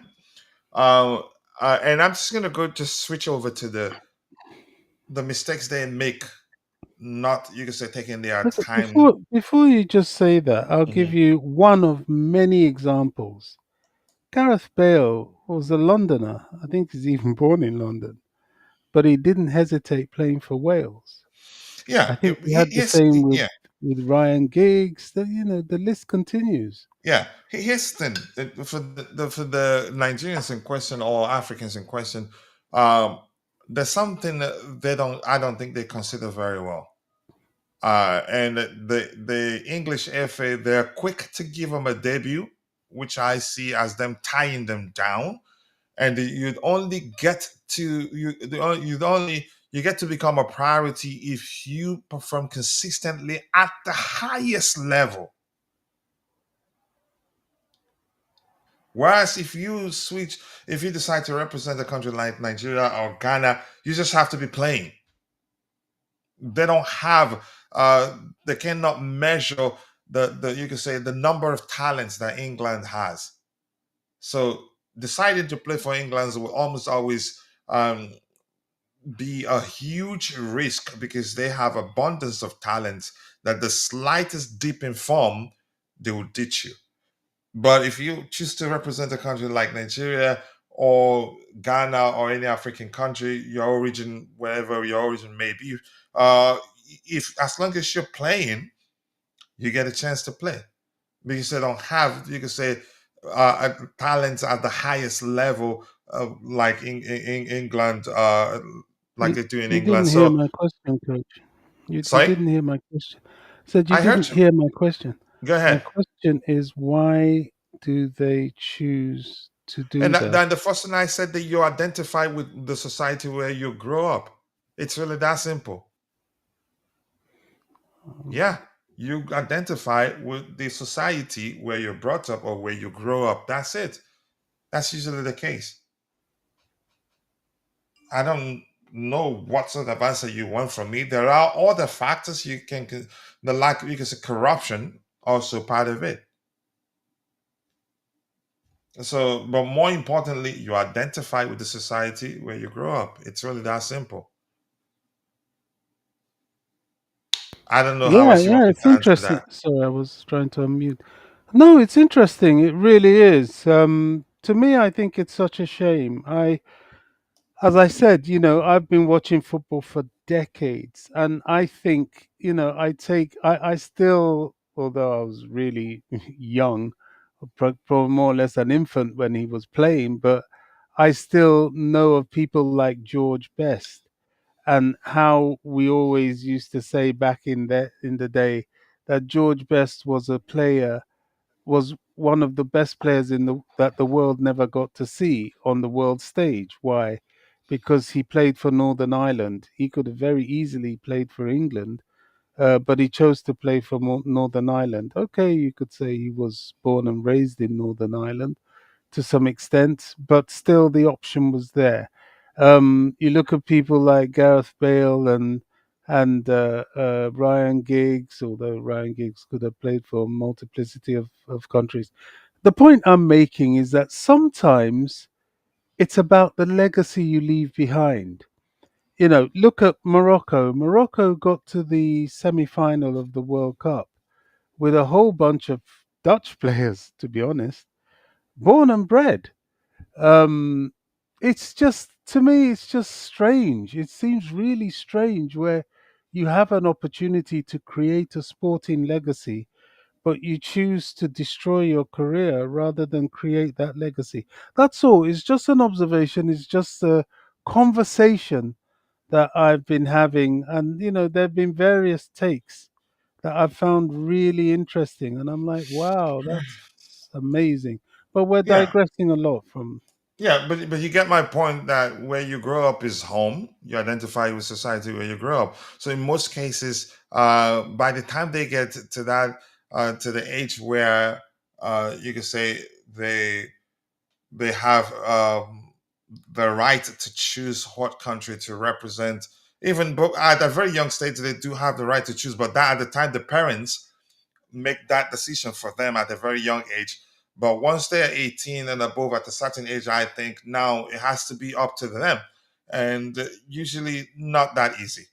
And in the case of Tosina, I'm guessing if he gets again, if the English FA if they give him a call, he'd take it one time, and then we'll hear him still talk about how he loves Nigeria and all that. But I don't blame them, honestly. I don't blame them. You where you grow up is home. It's really that simple for me. But that's, by the way. Let's give the microphone back to those in the chat, and then we continue the conversation. We have a few more items lined up to take care of, and we still have about 20 minutes plus to go. Yeah, a lot of good players. There are good players, honestly. Bukayo Saka, Eze Salanke, Lukman, Boniface Osimhen, Jamal Musiala. You're leaving out a few, actually. Murphy, the Akanji, the Manchester City player. um, there are lots of them. Okay, but listen, yeah, home is where you grow up. It's really that simple. Not necessarily where you're born. Yeah, where you were born. Let's see what else we have here. I mean, 90% of the 2020 French team is of African descent, but they were all born in France. If anybody decides, yeah, they prefer representing the country where they were born or grew up, fine. Home is where you grow up, where you were born. If you want to, it depends. You have every right to switch allegiance if you want to, up to you. If players were forced to play for their country of origin in the World Cup, things would be a lot different. But I don't think it'd be right to force people to play for their country of origin. I don't think that's correct. And most of them, to be honest, British citizens, French citizens. Then, if you identify as a citizen as a particular of a particular country, so that you'll be able to reap the benefits that comes with being a citizen of that particular country. I don't. I think it's some to an extent, in my opinion, betrayal for you to say, yeah, because I want to represent where my parents are from. I'm switching allegiance. But here's the thing, just to heck with that aspect of my comment. More importantly, you identify with the society you grow up in. It's really that simple. Or where you where you grow up is home. Just let's leave it there. But that's, by the way. Let's move on. Jay says here, I think it's a personal choice. That's what it is. For a player to decide who he wants to play for, and I am pretty sure his family members are close ones are factors in this opportunity. In fact, you're targeted by the FA, yeah. But in most cases, Nigerian FA, they have reached out to some of the players, and that probably comes to mind when you discuss this topic with Nigerians, and some of them said no. I'll give you one example. Nedumo Onoha, the Nigerian FA wanted him, and his response was that he needed to discuss it with his mom.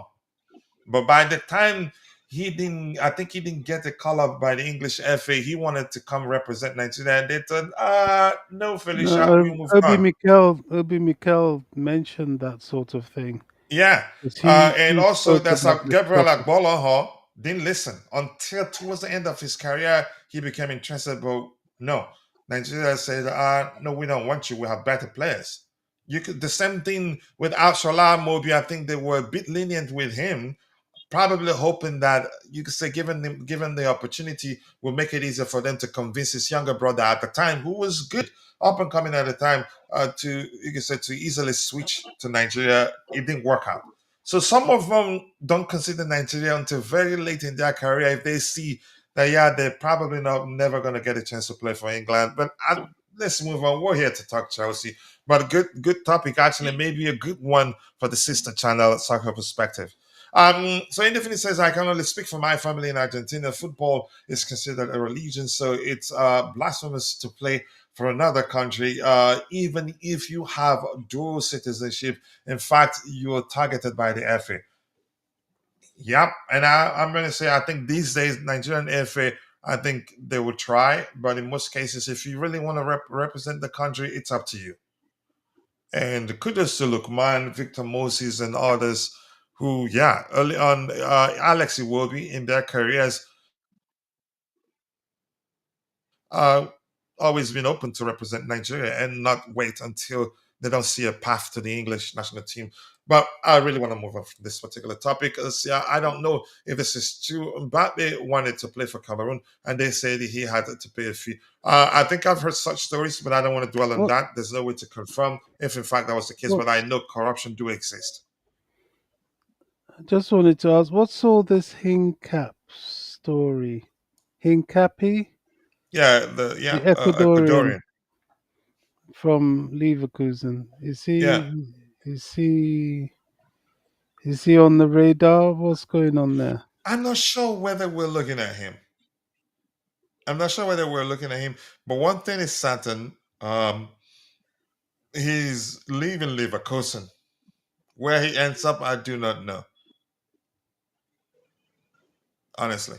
Yeah, so we move on. Nkunku, we have Leipzig, Galatasaray, and Bayer Leverkusen all interested in Christopher Nkunku. And I think it'd be correct to add Bayern Munich to that list, but they're not serious. We know Chelsea wants him gone on a permanent. Nkunku wants again to leave on a permanent. He doesn't want a situation where once the season ends, he comes back to Chelsea and will start trying to figure out what to do with them, which is good. The question now is, would he be open to take a pay cut? Because I think his salary would definitely be an issue for most clubs. Even Leipzig, even when we heard that, yeah, they want him, they want to sign him.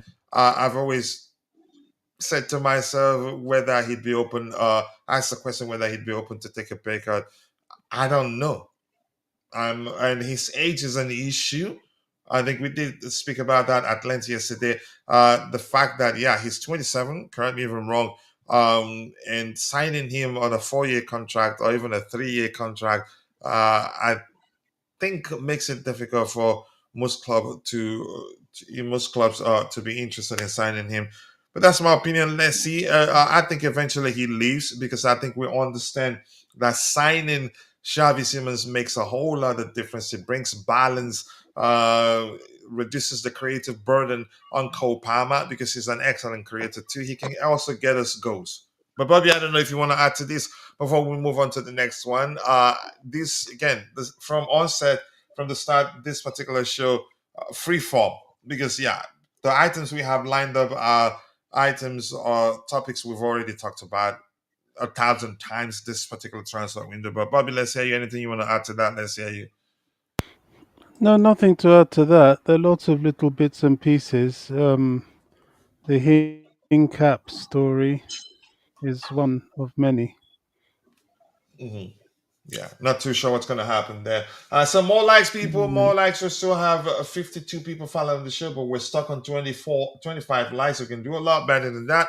Please, if you haven't, take a second, drop a like on the video, and also do subscribe to the channel if you haven't. And because we're streaming in a vertical format, all you have to do is press and hold your screen for just about a second. Then you see the like, comment, and share options. Please have us again on more likes. Yes, shamefully, we're still back for likes because we're not a big account yet, but we're getting there. Siaka South Africa says, I don't know if this is true. I think we've read that. And Jay is saying no, Chelsea are not in the race for Hincapié. Arsenal and Tottenham are targeting him, and 90% sure he will pick Arsenal over Tottenham. Okay, but they really piling up defenders there. We need to hijack that Hincapié deal. It could still happen, but let's see. Who has the money? That is a real question. Galatasaray are gripping about 25 million for Ederson. The only real one on that list is Leipzig. Yeah, because he did good for them when he was there. Because of the Nkunku deal, I fear Xavi collapsing on deadline day. I don't see that happening. I am strongly believe that we get that deal across the line for reasons I've explained, but I don't want to keep repeating myself. Let's move on. Next item here. Okay, Chelsea wants 20 million to sell Raheem Sterling this summer. I think they'll probably take even 10 million. Uh, as long as you take him, because yeah, his salary is a huge issue. This guy stopped playing months ago. Stopped playing not to impress anybody. He's on the verge of retirement, in my opinion. And yeah, I think that taught us a huge lesson. Yeah, it was. We knew immediately. We saw that brief, or maybe, maybe yeah, brief from his camp. We knew that Chelsea are in serious trouble. That it'd take a lot to get him off our books. Unfortunately, um, yeah. But anything you want to add to that?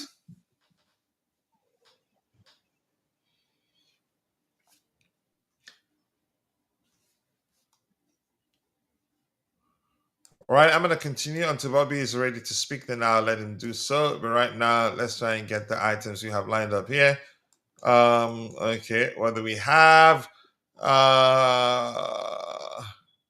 right, Jay here says it because of the Nkunku. Okay, I think if I just start one, and indefinitely saying for Raheem Sterling, he will take a long, take a bag of creeps, as Bobby says. Yeah,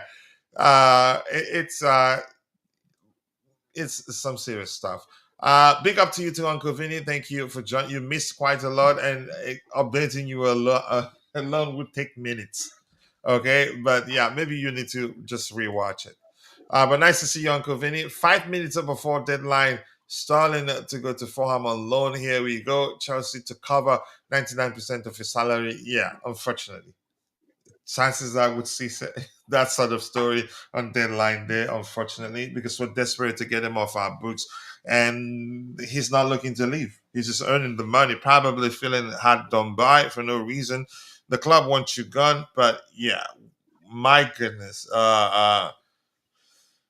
Such a situation, unfortunately for us. All right, Raheem Sterling will move on. It doesn't look like Bobby has anything to say about him. This is Mark Correa speaking about Esteva Willian. He says he showed that he is very mature. He's very young. In theory, he started on the bench. Then in 5 minutes, he needed to get ready. He needs to continue to learn and listen to tactics and everything.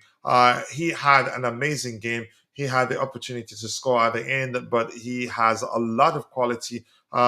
He can improve a lot, and hopefully he can continue in this way. I've never been concerned about him, but again, in all fairness, I've been concerned that that's a chance he might need time to adapt properly to the Premier League, but it doesn't look like he will need a lot of time.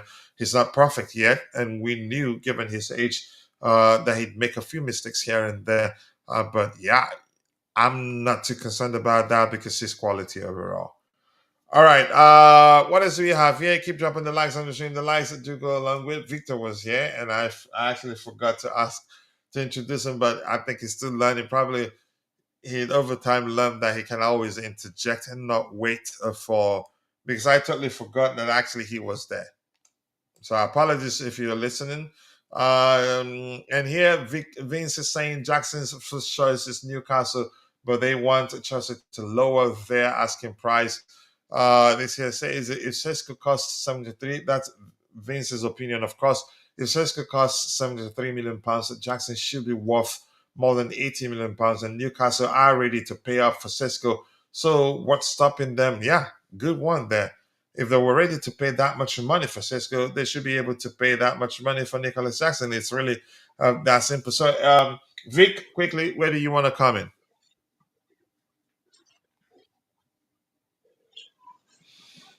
Yeah, Coachella, can you hear me? Yeah, crystal clear. Big up to you. Where do you want to come in? Yeah, you talked about Raheem Sterling, wanting okay, Chelsea demanding 20 million for himself.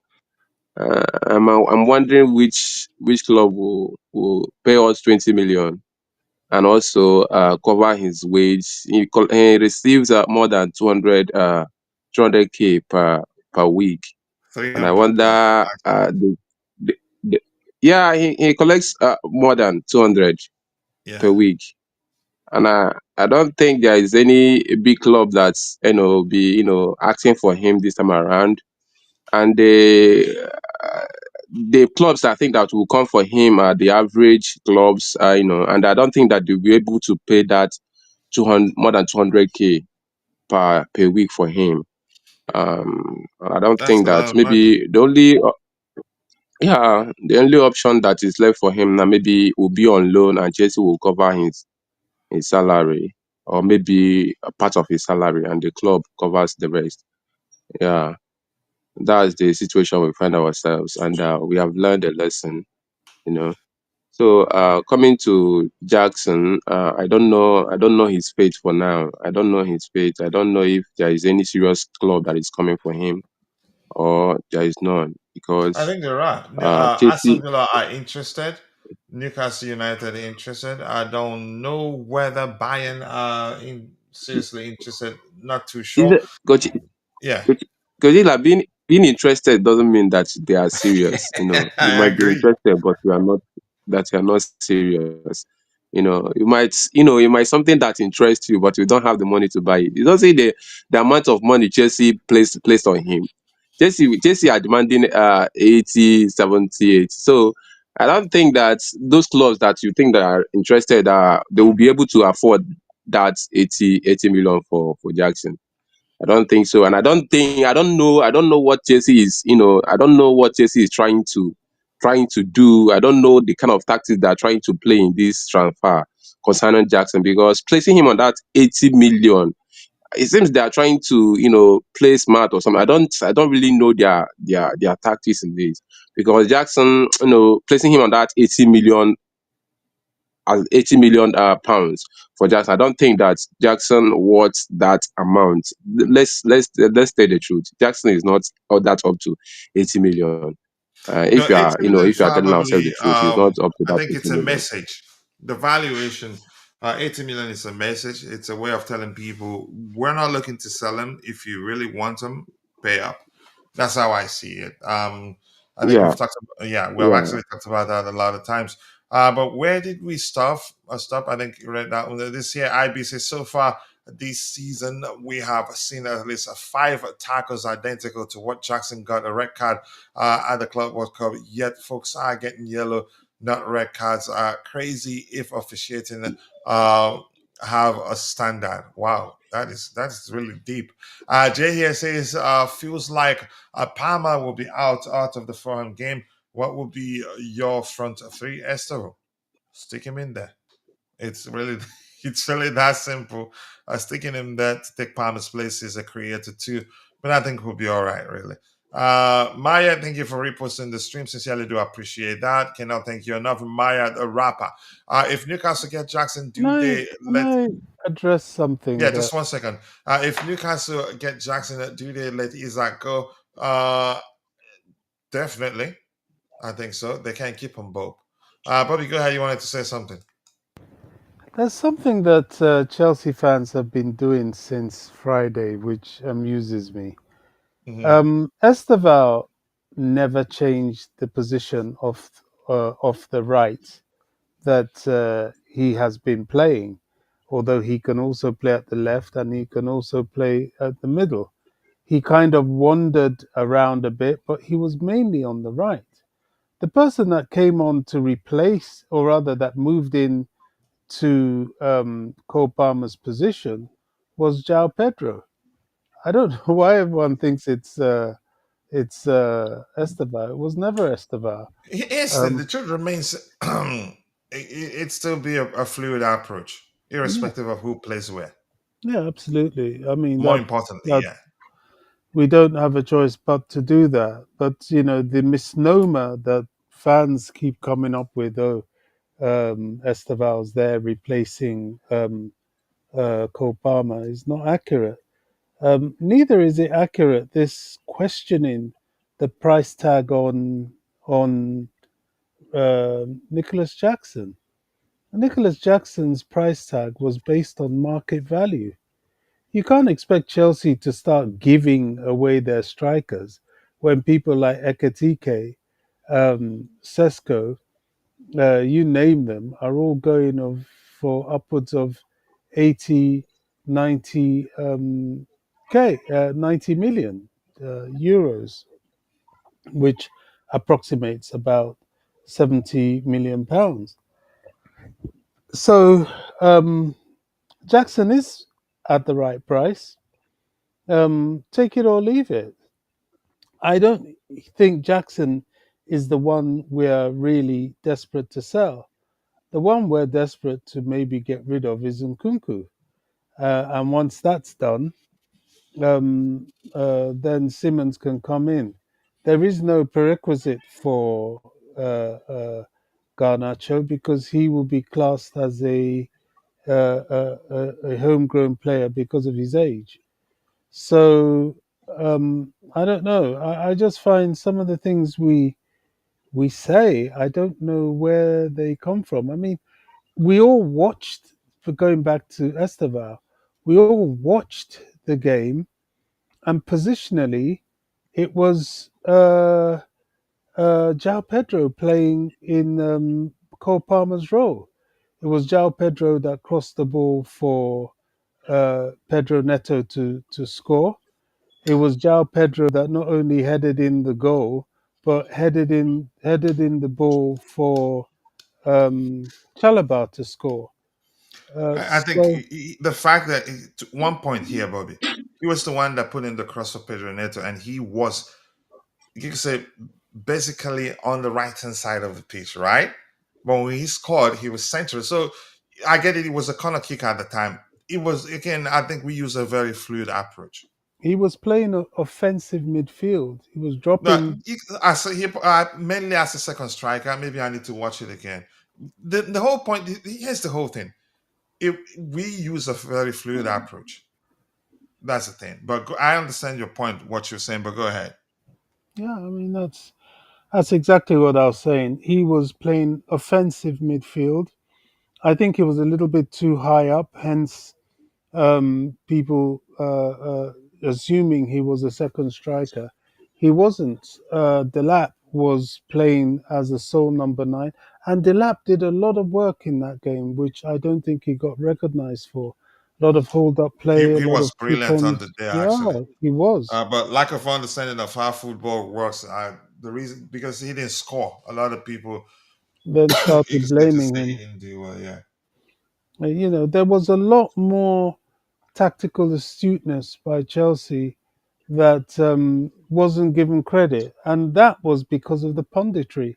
The punditry, yet again, showing their bias, was so focused on, oh, West Ham did so badly, uh, Graham Potter, this and that and the other. Potter did what Graham Potter does. That's him. That's what he does. It's just He's a that confused tactically, man. yeah, I mean, there's nothing should be surprising there. I mean, tactically, he was outsmarted. The biggest error he made was West Ham's greatest joy was when they put Chelsea under pressure. Suddenly, they stopped doing that after they leaked a couple of goals and sat back and lost the game entirely. But that's Potter. That's the sort of thing he does. But that's not Chelsea's fault at all. Hmm. All right, what do we have here? Good morning to you too. Dekun Lake. It says, I feel CFC should sign a goalkeeper. Sanchez is a disaster waiting to happen. What does Siemens bring that Kendrick Pies cannot offer? Siemens brings experience, more importantly. And we're the ones that always complain, go for experience, go for experience. He's still young, but he's very experienced. Yeah, Kendrick Pies needs development. And if he stays at Chelsea, he's not going to develop as he should. But at Leipzig, at our sister club in Strasbourg, he'd be playing a lot more that he will that he'd get to play if he stays at Chelsea. So yeah, Simmons more experience. Kendra Pies, as good as he is, he needs more. He needs to go where he's guaranteed to be playing week in week out. And gradually, I think his integration process for me this is going well so far. And Liam looks like he likes him. Did speak very highly of him. I think, yeah, it's a good decision to have sent him out on loan. Yeah, Felix isn't the same as Siemens. Maybe he measures that kind. I don't think Felix actually measures Siemens in terms of creativity. Felix, his biggest issues are selfishness. Sometimes Siemens doesn't have that. Siemens also contributes a lot defensively, even though he's good. And in most cases, when players are as good as Siemens, they don't do much defensively. Yeah, we will not fall into another Felix on Kunku case. We will not. Simmons is different. Go check him, check out his defensive actions. Then you know that he'd be a good signing for us. I see Aston Villa as the best option to sell in terms of a strategy. We might get Bayern Munich in the Champions League. I don't think we sell any player to Bayern, in my opinion, but we'll find out. Admire Chuma Dalo. Nice to see you. I do hope you're doing well. Thank you for finding the time to join the conversation. I'm worried about Xavi Simmons deal completion. I think be hopeful, stay hopeful. I think we get it across the line. Okay. Indefinite says he worked in sales for in sales, and 101 is you never ask for more, but they can always ask for less. That is why you start high. Okay, thank you for that. Greetings to you too. Kunle Kuku, nice to see you. Alfio CFC should sign a goalkeeper Sanchez. Um, it's a disaster. I think we've addressed that. Yeah, we've addressed that. I think we should utilize two strikers. The lab contribution to four out of yeah.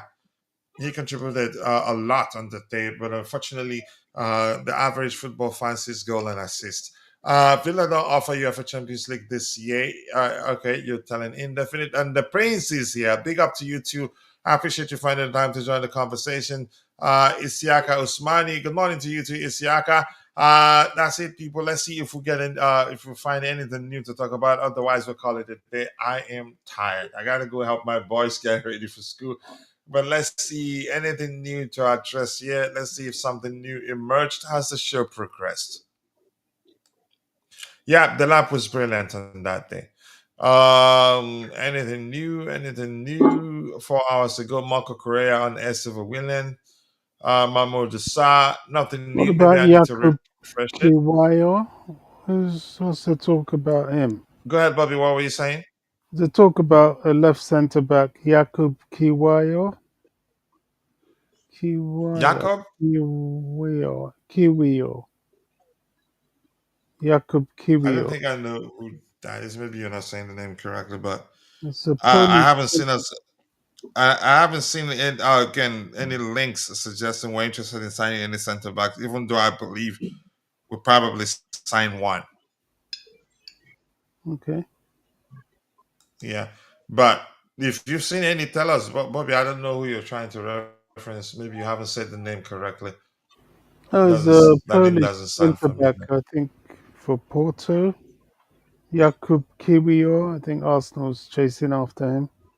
The fans are saying we should jump in there and pick him up.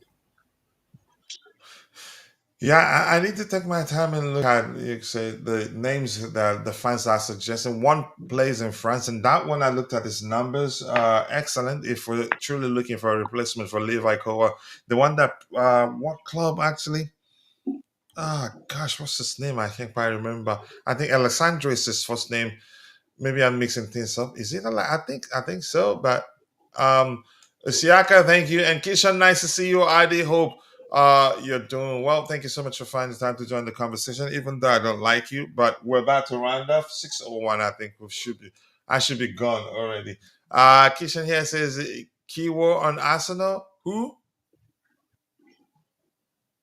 But Kishan, it's been a minute. Thank you for joining.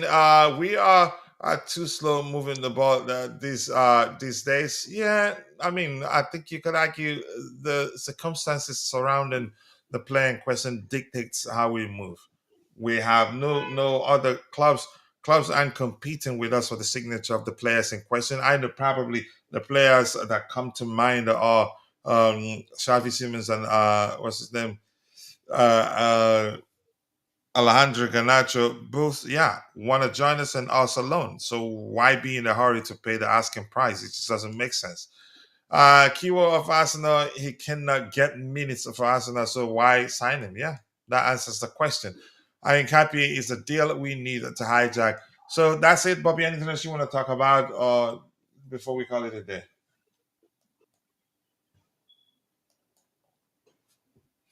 All right, Vic, anything else you want to talk about before we call it a day? Yeah, Coachella, the thing is that time is no longer on our side. Transfer window is ending very soon, and the only possible players we are going to sign is this Xavi and Garnacho. No, I know that we need a defender, we need a goalkeeper, but all those ones I don't think that there are possibility this time around. The only possible signings they see will make this transfer window now Xavi and Garnacho. That's the only possible sign I think that we're going to make. That's just it. Other ones are just speculations, trying to get them okay, trying to get the attention, but I don't think that they will, possible.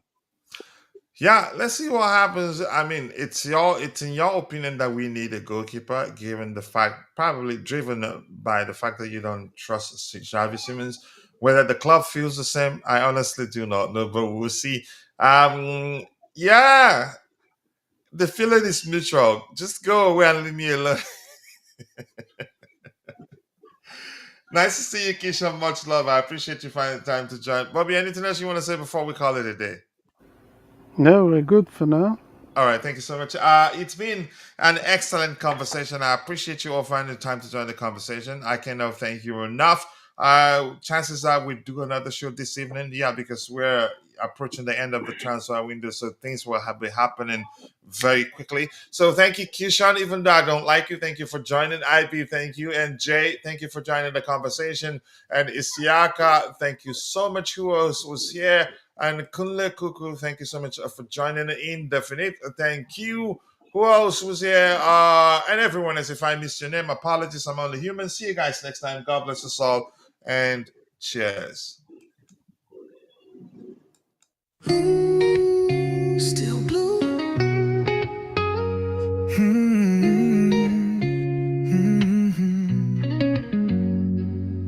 Footsteps on Fulham Road, moonlight on my pride. Wore this badge through highs and lows, never had to hide. Memories in Stamford Breeze echo through my chest. Not every win is sweet, but I gave my all, no less. We sang through the rain, we danced through the pain. The pitch still remembers my name. Still blue through the silence and the roar. Still blue even when we don't score. I carry the soul of the shedding crew. You can't shake me, I'm still blue. Still here, still true. Woke up to the chance, paint cracked on my wall, but the pride in my heart never faded at all. Jersey frayed at the seams, but it still feels right. Been through darkest nights, still shining bright. We bled in the game, we rose with no shame. The bridge still whispers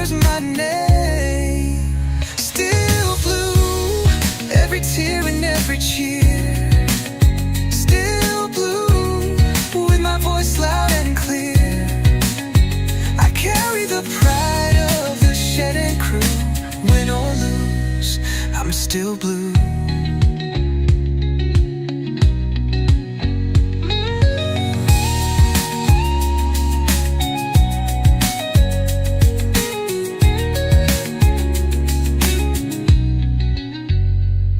From Drogba's fire to Reetz's run, we stood tall under every sun.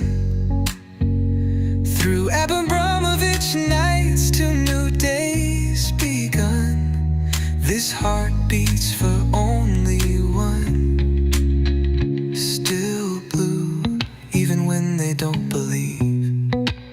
Still blue, every year we grieve and dream. I carry the hope of the shed and crew, born for this, I'm still blue. Still blue.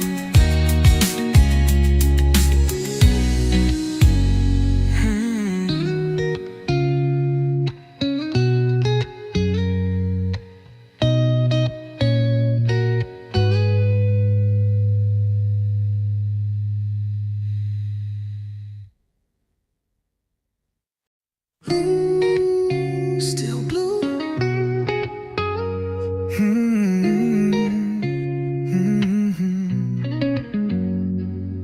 Footsteps on Fulham Road, moonlight on my pride. Wore this badge through highs and lows, never had to hide. Memories in Stamford Breeze echo through my chest. Not every win is sweet, but I gave my all, no less. We sang through the rain, we danced through the pain. The pitch still remembers my name. Still blue through the silence and the roar. Still blue even when we don't score. I carry the soul of the shedding crew. You can't shake me, I'm still blue. Still here, still true. Woke up to the chance, paint cracked on my wall, but the pride in my heart never faded at all. Jersey frayed at the seams, but it still feels right. Been through darkest nights, still shining bright. We bled in the game, we rose with no shame. The bridge still whispers my name. Still blue, every tear and every cheer. Still blue, with my voice loud and clear. I carry the pride of the shed and crew. Win or lose, I'm still blue.